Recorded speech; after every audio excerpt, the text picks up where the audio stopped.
Cutting across to some big breaking news coming in. Prime Minister Modi to speak to chief ministers again tomorrow at 3 p.m. in the afternoon. That's the big breaking update. Prime Minister Modi to interact with the chief ministers of various states via video conference once again. Going across to Payal, who joins us for more details. Payal, this seems to have been an unscheduled meeting. Any details coming in about what is expected? Vandana, this is the fifth meeting that the Prime Minister, in fact, over the last couple of weeks has had with chief ministers across the entire country. This is easily to tell people what is going to be in store after the 17th, because remember the central government had extended the third part of the lockdown till about the 17th of May, and that 17th date is coming soon. It's just about a week more to go as well. So tomorrow at 3 o'clock, when the Prime Minister meets with the chief ministers, he's not only going to be taking a feedback from them of what the impact of the lockdown has been, has the number of cases that they were really how are they being tackled?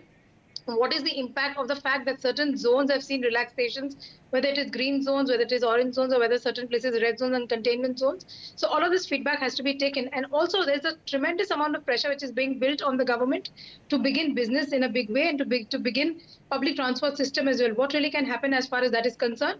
Because many are saying that these flights which are bringing in foreigners, rather Indians who are stuck in foreign countries, back in a way is a trial that the government is trying to do. Should they want to open at least, airports for at least some amount of flights or some number of flights, and they want to see what the impact really can be. So this is an extremely crucial meeting. This is not a one-way. This is not a one-way meeting. This is not a one-way communication. It's a two-way communication as well. But the Prime Minister not only addresses and acknowledges the contribution being made by the states and the state chief ministers, but also on the other hand takes feedback from them, takes suggestions from them as well. And, that is something which is very, very crucial as we are looking at, the lockdown coming to an end on the 17th as well. Now, the Prime Minister is not going to be alone. He obviously will be accompanied by a battery of union ministers. Petrol Narendra Singh Tomar, the Agriculture Minister, Home Minister Amit Shah, Defence Minister Rajnath Singh, and of course, Finance Minister Nirmala Sitharaman, Health Minister Dr. Harshvardhan, and some of the other senior officers are also going to be present. All right, stay on with us, Payal. Also joining us is senior political editor Maria Shakil. Maria, any further details you're being able to gather about what's expected tomorrow? Yes, so this meeting is important because it comes a week before the lockdown will end, because the third phase of the lockdown is scheduled to end on 17th. So what are the views of each chief minister? That will be really sought by the Prime Minister. And then, besides that, all the details, what the states have done, what the states' situation is on ground, what the states need in terms of resources, that will be critical to see what the states actually put forth their views. We have seen center versus state play out, particularly in the context of Bengal. There has been teams that have been sent by the center to various states as well. So, basically to get a sense of how the states have responded so far will be critical. Right, Maria, in the last couple of times we've seen a handful of states are picked who end up actually speaking. Are we expecting a similar list to be prepared this time around as well?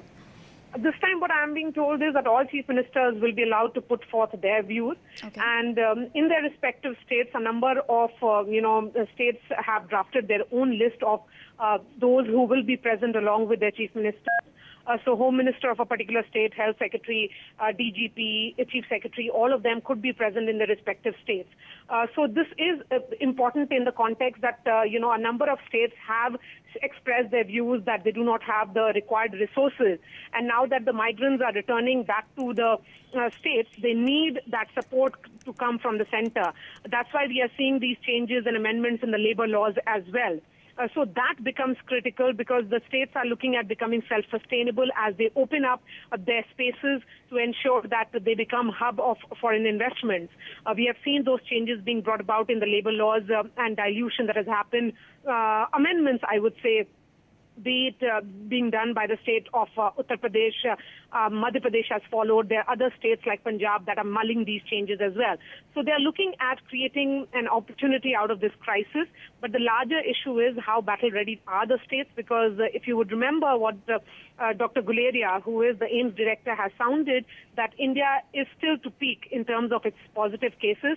There were concerns being raised, particularly in the state of Mumbai, in Maharashtra and Delhi, because Mumbai has contributed to close to 10,000 of cases in the last 1 week. In all, the total number of cases in Mumbai alone stands at that. Delhi again is a problem of concern, an area of concern. That is the reason why these teams were sent to these states, and along with Ahmedabad, where the cases are rising. What is going wrong in the metros is what the health ministry and the ICMR officials are repeatedly looking at. Because is it because these are places which are hub of international airports, and that is the reason why perhaps the lockdown measures were not carried out in letter and spirit, which should have been. Right, stay on with us, Maria. Bringing in Payal as well. Payal, we know, of course, like Maria was saying, the cases have been constantly increasing, especially in the metro cities. At the same time, there's a lot of frustration building up on the ground. People are desperate to get back to their normal lives. They're desperate to do business as well, and that is the tricky thing to maintain, because clearly this is the most intense, the most difficult part of the lockdown so far. Well, of course, lockdown has been imposed, for more than 6 to 7 weeks as well. And, obviously a lot of patience is dying down. People's patience is actually dying down. But again, you have had states, for example, you have Telangana already, Vandana, which has extended its lockdown to the 29th of May. So what do the other states really want? Do they want to go that way, or do they want their lockdown to be released? Because like Maria was pointing out, yes, of course, you've seen Dr. Guleria come out and say that the cases are going to peak in June and July. But somebody like a Love Agarwal, who represents the health ministry and talks to the media every single day, he's also made a remark, and he said that this virus is going to be part and parcel of our life, and we have to learn how to live with it as well. So what is the government really planning to do as far as that is concerned? Again, this cannot be a unilateral, this cannot be a one-way decision as well. States have to be taken into confidence. States have to be given that liberty and that luxury to decide on their own. Because remember, one of the strongest criticisms of the Congress party has been that if you allow lockdown to be extended or lockdown to be released, then that should be allowed. The rules should be set by the states, and the states should be allowed that liberty to do that. So obviously, the center at this point in time, even though there have been frictions between the Bengal government and the Union Home Ministry in particular over various letters being exchanged, etc., but the fact of the matter still remains that largely you've seen a lot of coordination between states and the center as well. Not only the Prime Minister meeting these chief ministers, and mind you, this is the 5th meeting between chief ministers and the Prime Minister, but there are, of course, various levels at which people are meeting. There are officers who are meeting, there are cabinet secretaries who have been holding regular meetings, and more than anything else, union ministers have also been assigned. For example, the coordination minister for Bengal is Dr. Jaishankar, and we haven't heard any friction between Jaishankar and Mamata Banerjee, thankfully, so far as well. So obviously, the center is taking a lot of feedback. They do understand that this is a huge crisis. The entire country is battling it, and everybody has to come in together to fight it out. Right, bringing in Maria once again. Maria, looking at the number of cases in the country, questions are arising now about the extension of the lockdown. And soon after a meeting with the chief ministers in the past is when the centre ends up, putting forth a date about the extension of the lockdown. So we're possibly expecting a date in the next couple of days. The Prime Minister will be coming up with some kind of date, or announcement will be happening of the extension of the lockdown, if any, or will it be left to the states to understand and present a certain kind of picture? Because even in lockdown 3.0 that we are seeing, there is a greater degree of relaxation, particularly the small industries are opening up in several parts of India, particularly in the green zones. The challenges are, of course, in the hotspots, and even within the red zones, the hotspots were differentiated, and the rest part of the states were, rest part of the red zone was also differentiated. So I think all those categorization has already happened. So what will be the next form of lockdown, if any, and what will be the role of various states, that remains to be seen. But Vandana, let's be clear that the Prime Minister has functioned in a way that he has always taken stakeholders on board. This will be the 5th round of consultation that he is holding with various chief ministers, trying to understand what they need in terms of setting up of COVID-19 hospitals, only COVID hospitals, various other requirements in terms of PPEs and others that have been the demand of various states. Now the issue is of resources also for understanding post-lockdown situation. In a post-lockdown situation, the economic challenges are a lot. India is not only battling a disease because we have those, our crisis on the human cost or the human side of it is huge as well.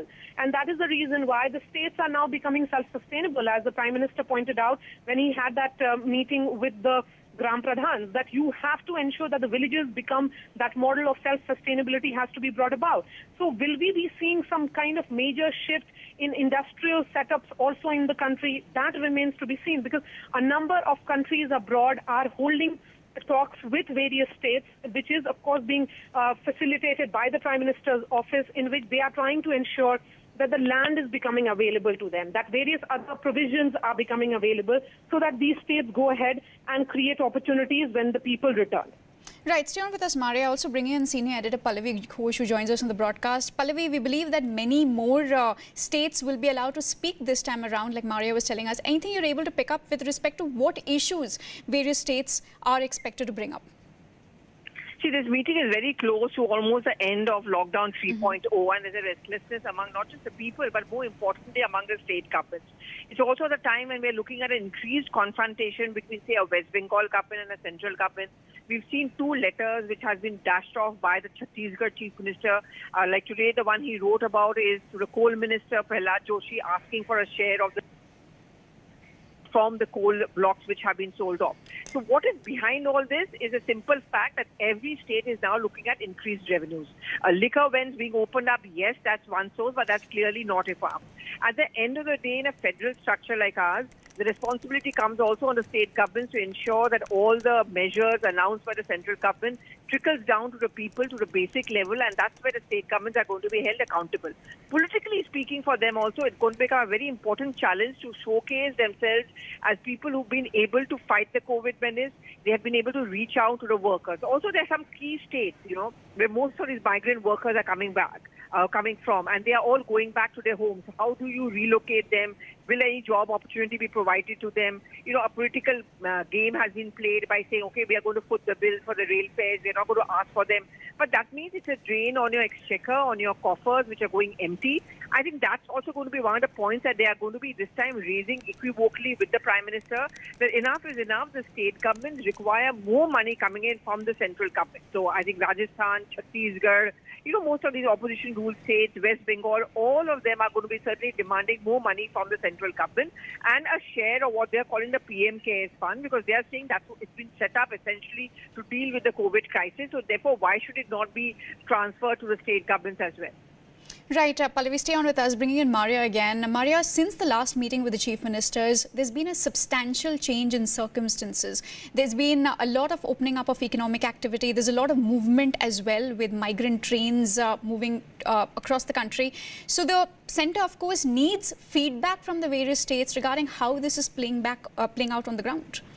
Absolutely. I think this is a realization that the states and centre are in it together. And remember, when the states started, contacting the centre, because it was about the sender state and the receiving state of these migrants jointly petitioning the centre and communicating how they need it at this juncture, how the migrants have to be brought back, because there is a sense of desperation that's there among the migrants. That is the reason why we saw that movement to begin. That states jointly petitioned the centre, saying that, that they need trains to move. The first train, of course, moved between Hyderabad and Jharkhand. Having said that, the number of trains are roughly around 500, which have moved already in the last 1 week. So the migrant movement is happening even as we speak.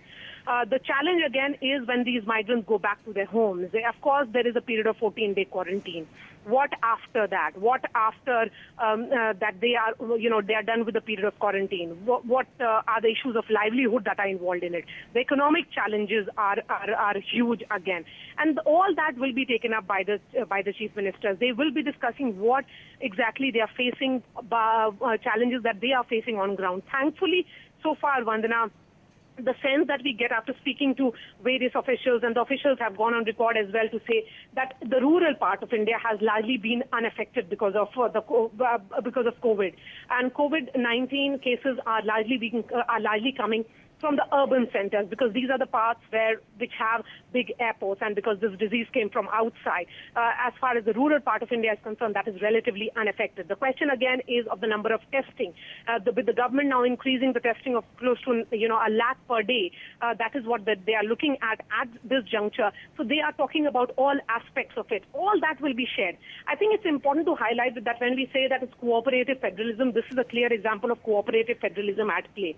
When the Prime Minister seeks views of various chief ministers, keeps them on board, repeatedly asks them as to what they need, and at the same time communicates as to how they can tackle a situation as big as this. An unprecedented crisis has to be tackled with all and everybody on board, and that is what we have seen. play out, and this is going to be the 5th video conference that will take place tomorrow. Absolutely. Bringing in Payal.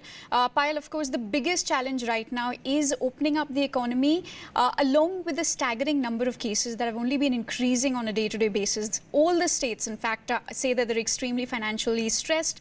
Many of them have demanded financial packages, like Pallavi was pointing out earlier, and that's the big challenge, which is why this brainstorming session is required. Well, absolutely, because, economy has been in bad shape ever since the lockdown really came in, even though the government had announced that package of 1,70,000 crore package that they had announced, but the states have said that that is not enough and they need to have more money in terms of money available for them to do the day-to-day businesses as well. So obviously, that is a massive concern. As far as the rising number of cases are concerned, obviously with the number of testing that is going on and that is increasing, that is also giving us a figure that there are rising number of cases as well. But can the economy allowed to be sleeping forever? No, it cannot be allowed to sleep forever. That's one of the reasons. Like we've been saying that they've allowed sectors like the farming sector and small businesses, etc., to function. But the fact of the matter is that life is not going to be the same. The Prime Minister said this to the Chief Minister at least on 2 occasions in those meetings, that life pre and life post-corona is going to be entirely different for the country, and we all have to brace up for that as well. The government does not have a magic wand by itself whereby they can just, probably just put the wand around and change everything. That's not going to happen. It's a practical problem and everybody has to deal with it as well. So obviously there is a lot of expectation as far as the states are concerned. The states are also expecting some sort of more of a stimulus package being announced. We are told that the government is also working on that front as well. Obviously the finance minister have also come under tremendous pressure, not only to ensure that the Pradhan Mantri Garib Kalyan Yojana is effective, but also to ensure that further stimulus is available to the economy, to the people at large as well, because these are huge issues. Right. And also, one major issue that the government is going to now counter is what about opening up of public transport, mass public transport, for example, whether it's trains or whether it's flights. How about going about that as well? We've seen the bad state in which the airlines have really come up to, and so many people have in fact had to take a pay cut as well. What about that as well? Until when can railway also sustain the cost? Right. In fact, the opening up of public transport is an important angle. Payal will discuss that, but right after this quick break, I request Pallavi as well as Maria to stay on with us.